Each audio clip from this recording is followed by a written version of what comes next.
کہیں فرمایا کہ اولئک هم المفلحون، یہی لوگ فلاح پانے والے. کہیں فرمایا اولئک علی ھدی من ربہم واولئک هم المہتدون واولئک هم المفلحون. کہیں فرمایا اولئک علیہم صلوات من ربہم ورحمہ. یہ وہ لوگ جو اپنے رب کی طرف سے ہدایت پر ہیں، یہ ہیں وہ لوگ جن پر اللہ کی خاص رحمتیں ہیں، خاص و عام رحمتیں. یہ اصحاب کے لیے فرمایا جا رہا.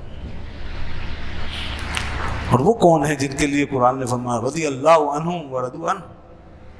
آج تک ہماری زبانوں پہ کلمات جاری ہیں، رضی اللہ عنہم ورضوا عنہ.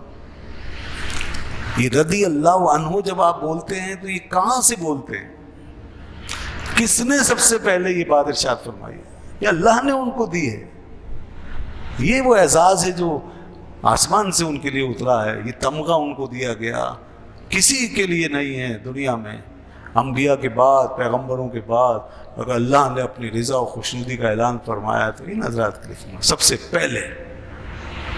پھر جو ان کے راستے پہ چلا اس کے لیے فرمایا رضی اللہ عنہم ورضوا عنہ. اللہ ان سے راضی ہوا، وہ اللہ سے راضی. اللہ ان سے راضی، وہ اللہ سے راضی. یہ صحابہ ہیں. اور پھر یہ کس کے لیے فرمایا لقد رضی اللہ عن المؤمنین اذ یبایعونک تحت الشجرہ. الگ الگ مختلف مواقع پہ ان کے لیے اپنی رضا اور اپنی خوشنودی کا اعلان فرمایا رب ذوالجلال نے. کبھی بالعموم ذالک لمن خشی ربہ فرمائی وہ سب لوگوں کے لیے جو اللہ سے ڈرتے ہیں. اور کہیں ان کو خاص طور پہ فرمایا جنہوں نے آپ کے ہاتھ پر بیعت کی ہے، اللہ ان سے راضی ہو گیا. درخت کے نیچے بیعت رضوان جب ہوئی تو ہمیں لقد رضی اللہ عن المؤمنین اذ یبایعونک تحت الشجرہ. یہ کس کے لیے ہے؟ صحابہ کے لیے. کہیں ان کے لیے فرمایا ان الذین قالوا ربنا اللہ ثم استقاموا. یہ وہ لوگ ہیں جنہوں نے کہا ہمارا رب اللہ ہے اور پھر اس پہ ڈٹ گئے ہیں. تتنزل علیہم الملائکۃ، ان پر فرشتے نازل ہو رہے ہیں. اللہ تخافوا ولا تحزنوا وابشروا بالجنۃ التی کنتم توعدون. جنہیں کہا جا رہا ہے مت ڈرو اور نہ غمگین ہو، اور جنت کی جو تم سے وعدہ کیا جاتا ہے اس کی بشارت لو. یہ کون ہے؟ اصحاب.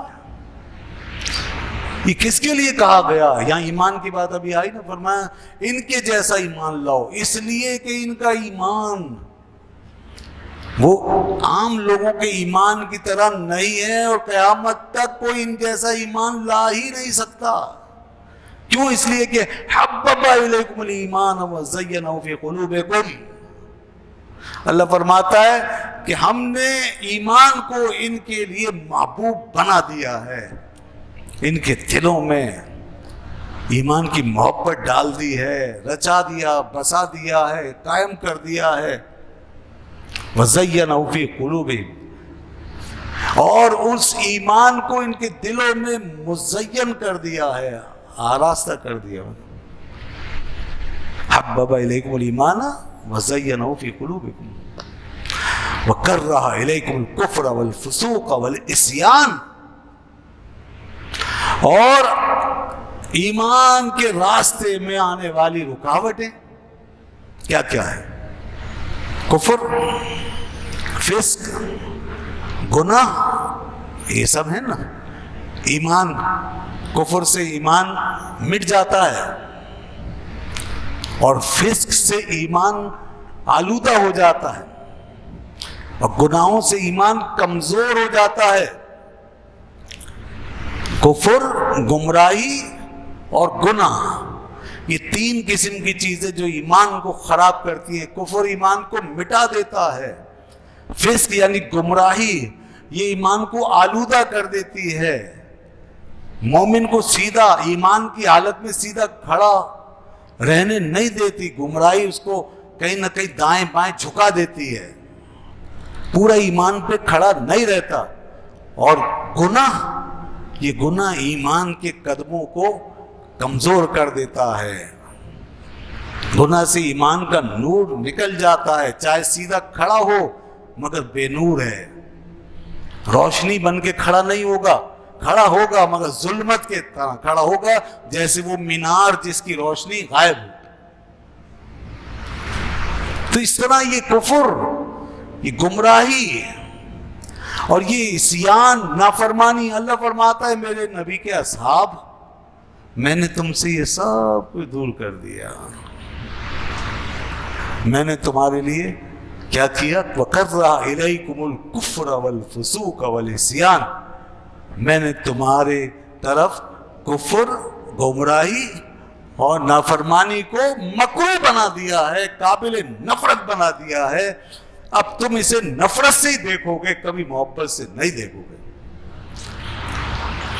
اسی لیے ہم کہتے ہیں کہ اللہ کے نبی کے جو اصحاب ہیں وہ گناہوں سے محفوظ ہیں، وہ گناہ نہیں کرتے، ان سے گناہ نہیں ہوتے، وہ گناہ نہیں کرتے، یاد رکھیے گا، ان سے گناہ نہیں ہوتے۔ قرآن فرما رہا ہے، کیوں تاریخ کی باتیں کرتے ہو؟ الٹی سیدھی روایتیں ہمیں سناتے ہیں کچھ گمراہ ہونے والے لوگ، بھٹکے ہوئے لوگ، دنیا پرست جو قرآن نہیں پڑھتے، قرآن پہ ایمان نہیں رکھتے، وہ ہمیں بھٹکاتے ہیں، وہ باتیں کرتے ہیں تاریخ کے سے اٹھا کے، ادھر ادھر کی روایتیں نکال کے ثابت کرتے ہیں یہ صحابی نے گناہ کیا، وہ صحابی نے گناہ کیا، وہ صحابی نے گناہ کیا، نعوذ باللہ من، اور اس کو گناہوں پہ معمول کرتے ہیں، ان چیزوں کو گناہوں پہ معمول کرتے ہیں۔ قرآن فرما رہا ہے میں نے گناہ ان کے نزدیک ناپسندیدہ بنا دیا ہے، گناہ کیوں کریں گے یہ؟ آپ زہر سے نفرت کرتے ہیں تو زہر کھائیں گے کبھی؟ آپ آگ سے بچتے ہیں، نفرت کرتے ہیں، آپ آگ میں جائیں گے کبھی؟ آپ کسی جگہ کو ناپسند کرتے ہیں، ہم وہاں جائیں گے؟ نہیں جائیں گے، نہیں جائیں گے۔ جس کھانے کو آپ پسند نہیں کرتے وہ کھانا نہیں کھائیں گے، جس کپڑے کو آپ پسند نہیں کرتے وہ کپڑا نہیں پہنیں گے، ساری زندگی نہیں پہنتے لوگ، نہیں کھاتے، نہیں جاتے، نہیں کرتے وہ کام جو ناپسند۔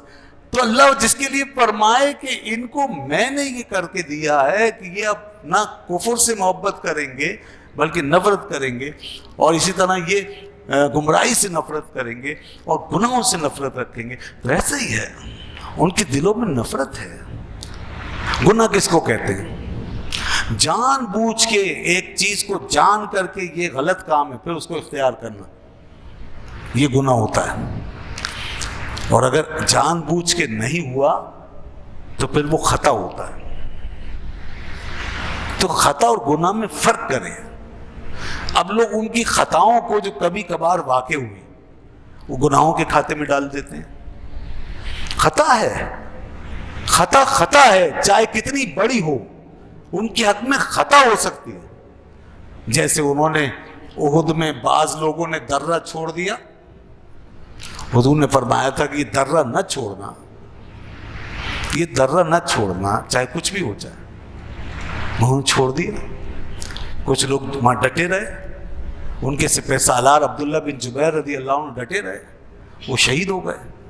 کچھ نے چھوڑ دیا، اس کا نقصان ہوا، مگر یہ کہ انہوں نے نافرمانی کی نیت سے نہیں کیا، یہ ارادتاً نہیں کیا، یہ انہوں نے غور کر کے اجتہاداً کیا کہ حضور کے فرمان کا مطلب یہ ہے، اس لیے ایک مطلب نکالا کہ حضور کا فرمان اس وقت پر معمول ہے جب جنگ چل رہی ہو، لڑائی ہو رہی ہو، اس وقت تک کے لیے فرمایا، کسی حال میں نہیں چھوڑنا۔